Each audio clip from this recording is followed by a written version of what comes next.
नमस्कार दोस्तों, मेरा नाम कविता है। आप सबका हमारे चैनल क्यूसियस हिंदी साहित्य में स्वागत है। आज मैं ज्ञान रंजन द्वारा लिखी गई कहानी पिता लेके प्रस्तुत हुई हूँ। यह कहानी नई पीढ़ी और पुरानी पीढ़ी की सोच और संस्कारों के टकराहट पर आधारित है। हिंदी नेट पाठ्यक्रम की दृष्टि से अत्यंत महत्वपूर्ण कहानी है, इसलिए कहानी को समझने के लिए वीडियो में अंत तक बने रहिएगा। मुख्य पात्र पिता हैं, जो कि पुरानी पीढ़ी के हैं, स्वाभिमानी और आत्मनिर्भर हैं। पुत्र जिसका नाम सुधीर है, जो कि आधुनिक पीढ़ी का है। अन्य पात्र सुधीर की पत्नी, उसका छोटा बेटा, सुधीर की माँ, कप्तान भाई और दादा भाई हैं। आइए कहानी शुरू करते हैं। कहानी के माध्यम से पुरानी और नई पीढ़ी में अंतर और उसके बीच एक द्वंद्व दर्शाया गया है। पुरानी सोच वाले पिता को आजकल के परिवेश में ढलना मुश्किल हो रहा है। पिता अपनी पुरानी परंपरा बच्चों पर थोप नहीं रहे हैं, बल्कि उन्हें आधुनिक युग को जीने की बातें कर रहे हैं, पर खुद को उस वातावरण से दूर रखे हैं। जैसा कि आप कहानी में एक पंक्ति पिता कहते हैं कि आप लोग जाइए भाई, कॉफ़ी हाउस में बैठिए, रहमान के यहाँ 1.5 रुपये में बाल कटवाइए, मुझे क्यों घसीटते हैं।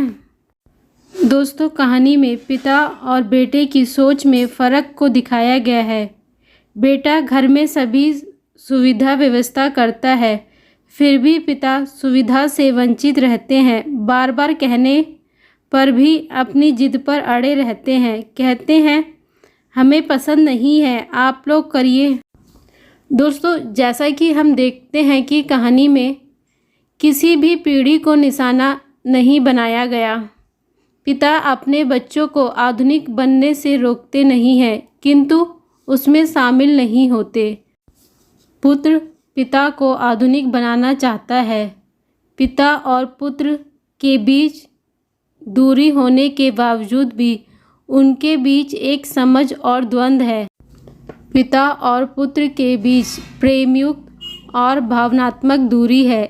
इसके पश्चात दोनों एक दूसरे का ख्याल रखते हैं। दोनों एक साथ रहने के बावजूद साथ नहीं हो पाते।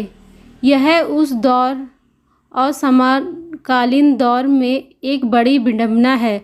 दोस्तों, यह नहीं है कि यह समस्या उसी समय की है। आज भी बहुत से घरों में आपको यह समस्या देखने को मिलेगी। पुत्र पिता को सारी सुविधा देना चाहता है और प्रयास करता रहता है, किंतु उन्हें वो सब पसंद नहीं। जैसा कि आप इस पंक्ति द्वारा देख सकते हैं, पिताजी आराम से पंखे के नीचे सोइए, गुसलखाने में खूबसूरत शावर में स्नान करें, लड़के द्वारा लाई गई खाद्य सामग्री का स्वाद लें, दिल्ली के एम्पायरियम की बढ़िया धोती पहने। किंतु पिताजी को यह बात कतई पसंद नहीं। दोस्तों, बेटा पिता से बड़े प्यार से कहता है, मोहल्ले में हम लोगों का सम्मान है, 4 भले लोग आया जाया करते हैं। आपका बाहर चौकीदारों की तरह रात को पहरा देना बड़ा ही भद्दा लगता है।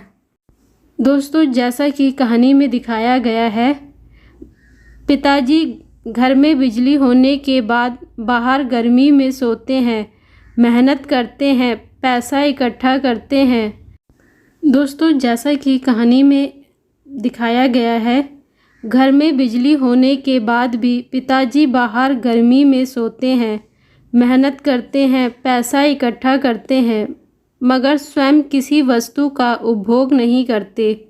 फैंसी दर्जी से कपड़े नहीं सिलाते। फल मिठाई सब कुछ होने पर भी कुछ नहीं खाते। बेटे के बार बार समझाने पर भी नहीं मानते, तो बेटे को गुस्सा आता है, मगर कुछ बोलता नहीं। सोचता है शायद पिताजी को लगता होगा उनके बाहर सोने से कुछ बिजली का बिल कुछ कम आएगा या बच जाएगा। कप्तान भाई बहन की फ़ीस के लिए 50 रुपये हर महीना 2 साल तक देते रहे, तो घर आने पर पिताजी ने 1200 रुपये उसको देते हैं। दोस्तों, पिताजी अपने पुत्र के वैवाहिक जीवन में कोई खलल ना पड़े, इस विचार से बाहर सोना पसंद करते हैं। दोस्तों, इस कहानी में ज्ञानरंजन जी द्वारा पिता और पुत्र के संबंध में एक वास्तविक पहलू को उजागर किया गया है। दोनों के बीच प्रेम और चिंता है, पर कभी जाहिर नहीं करते। दोस्तों, आप देखेंगे कि कहानी में कहीं भी दोनों के संबंध में कोई खटास नहीं दिखी। घर के बड़े बुजुर्ग अपनी बाकी ज़िंदगी के समय बिताने के लिए कार्य में लगे रहते हैं, यह सोच के कि हम तो अपनी ज़िंदगी जी चुके, जिसके कारण कष्ट सहते हैं। यह हवाला देकर कि हमारे समय में नहीं था, तब भी तो ज़िंदगी बिता दी, अब उसके पीछे क्यों भागें। दोस्तों, जैसा कि कहानी के माध्यम से ज्ञानरंजन जी ने दिखाया है कि पिताजी पुराने मूल्य और संस्कारों के कारण आज के सुख सुविधा सभी व्यवस्था से वंचित है। वह खुद को समय के साथ बदलना नहीं चाहते।